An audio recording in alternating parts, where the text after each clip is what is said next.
Hello and welcome to Simplify TV, the web series and podcast for agencies, marketers, media buyers, and business owners. I am David McBee. Our guest today is Lizanna Smith, CEO of Garoy Media. Lizanna is an acclaimed expert in marketing, sales, and digital media who has had key roles at companies like Columbia Records, MTV Networks, and the Miami Herald. She has been featured in the Huffington Post, MSNBC.com, and Yahoo. This year, Garoy Media won the Digital Marketing Campaign of the Year award from the American Marketing Association. Lizanna has also been recognized as one of Legacy Media's 40 Under 40 and most influential and powerful Black business leaders. Lizanna, welcome back to Simplify TV. Thank you so much for having me. It's such a pleasure to be here. I am so grateful that you made time for us in this. You're a political agency, and there's 30 days left until the election, and you took the time to sit down with me. So thank you so much for that. I appreciate it. Absolutely. It's my pleasure to be here to talk with you about what is happening right now in this crazy election cycle, very eventful election cycle. Let's put it that way. Yes, and we're going to get to some of that, but first, I think people would like to maybe understand the name of your business. Tell us what Garoy Media stands for. Yes, I get that question all the time, if you could believe that. GROY is actually an acronym. It stands for Get a Return on Investment. And that is one of the main tenets of our agency. We want to make sure that when a client works with us, that we give them a return on their investment. So whether that's through any type of goals or objectives that they have, we want to make sure that they feel like they got their money's worth. And in this particular case for political, they want to make sure they got a winning campaign. And so that's what we want to do. We want to make sure that we get their message out to as many voters as possible and that they have a campaign that gets people to the polls and helps them to win. Yeah, that's the return on investment for political, obviously. Absolutely.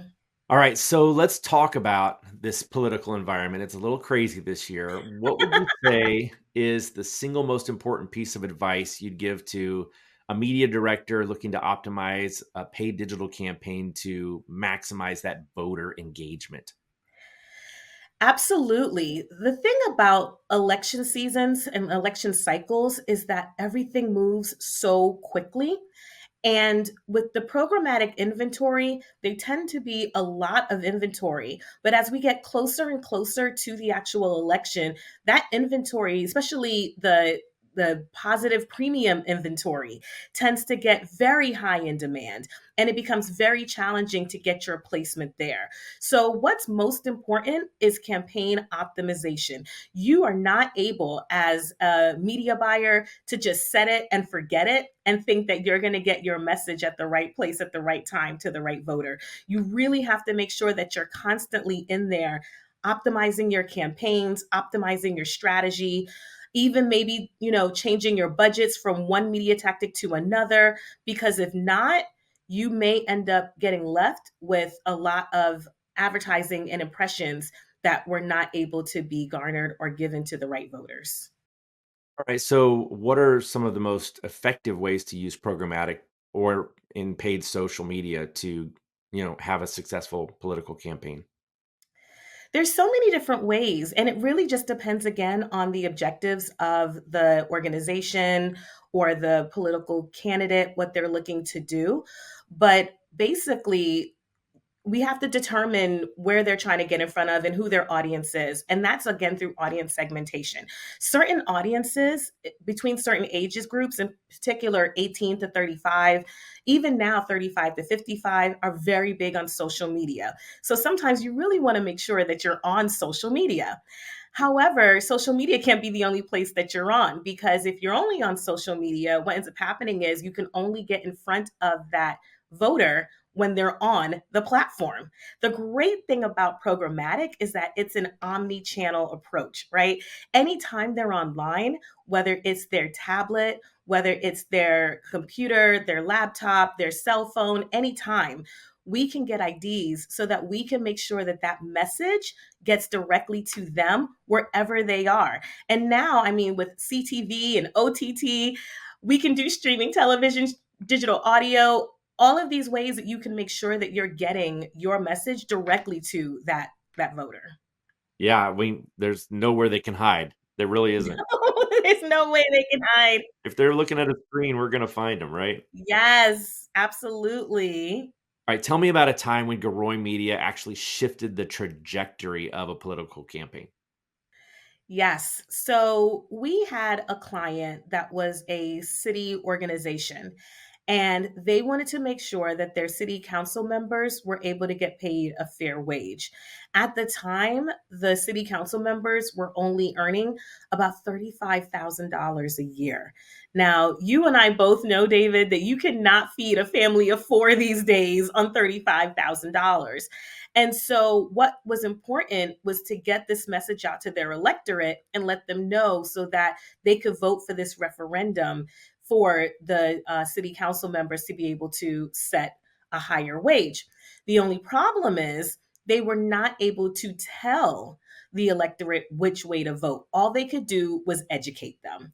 So, one of the things that I believe makes Garoy Media so special is that in addition to the amazing media partners that we work with and the media tactics that we're able to use, we also take an approach beyond research with psychology. I infuse neurolinguistic programming or NLP in all of our advertising campaigns. And so, in this particular way, one of the ways we were able to do that is through their website. So, we made sure that as we're driving traffic to that website, at the end of the website, for example, there was a Q&A section. And in that Q&A section, they were asking questions about the referendum. I made sure every single answer in that Q&A section was yes. And not only was it yes, but it was the yes, the green checkbox. So you have green, which means go. You have the word yes. And at the end, it was 5 questions and 5 yeses. And there's something about saying yes 5 times that makes you want to continue to say yes, right? And so that's what we ended up doing. And it was so exciting because the referendum passed by a decisive margin of over 65%. That is you're programming. That's some Pavlov's dog stuff going on right there. That was kind of brilliant. I love that story. I love that movie Inception. And so it's always that idea of people think that it's their own thoughts that are making these decisions. But when you have had it planted in your mind along the way, you think it's your thought, but you don't know where that original thought was planted from. All right, let's talk about diversity. How do you ensure messaging resonates at a multicultural and a cross generational voter segment? It's important to look and sound like your audience. People and voters in particular want to know that you understand them and that you really get who they are and what's important to them. What do they value? So it is extremely important to us to make sure that we are segmenting our audiences. So, for example, we had a campaign one time, and it was a campaign that was targeting Latino voters. Well, the thing about it is, here in the state of Florida, we have a varied amount of Latino voters. So in Central Florida, it's more Mexican, more Puerto Rican. In South Florida, it's more Cuban and South American. And so we went as far as to make sure that when we did ads, it was in every single different Latino or Spanish dialect that there is in the state of Florida, so that each person, when we did our ads, knew that those ads were designated to them. Because the last thing you want is that you have an ad that is going to Central Florida, it's a Cuban Spanish, but you're targeting Puerto Ricans and Mexicans. The Spanish is different. And a lot of people, they don't understand that. So it is a combination of really understanding your audience and definitely doing audience segmentation, even down on the media level. So what I'm hearing is that there's a combination of using good creative, like relevant, specific creative, and Yes. targeting the right audience with that creative. Yes, absolutely. Absolutely. And geotargeting plays a role in that as well, because as I mentioned, we might have voters in Central Florida, so they're going to get a different type of creative than the creative that would be given to the Latino voters in South Florida, for example. All right, well, let's talk about women. Yes. Female voters are going to play a crucial role in this election. So, what strategies are most effective for influencing them? I would say it's very similar because at the end of the day, it all comes down to demographics. With women, at this point, you have the same gender, right? But what's different is the age demographics. So, for example, women who are over the age of 55, their children have already graduated from college, many of them. Maybe their children are coming back home. Maybe they've been married before. Their values, their goals, their psychological drivers are very different. Their behaviors are very different. So even when we get into doing contextual targeting, when you have a better idea of a voter's hobbies and what's important to them, it's easier to make sure that you get the right message to that voter, right? On the other hand, let's say a voter between the ages of 18 and 35, they have very different priorities. Maybe they're just starting their first job, they're dating, they're trying to get married, starting a family. Those values are extremely different. And so you want to make sure that the messaging to a woman between the ages of 18 and 35 is very different than the messaging that you would serve to a woman who is over the age of 55.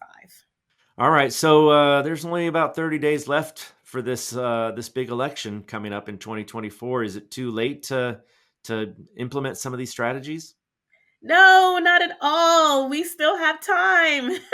I still have clients reaching out to me, money in hand. I still have clients that are planning to spend money in this election that haven't spent the money yet. So, the beautiful thing about programmatic is that we have inventory.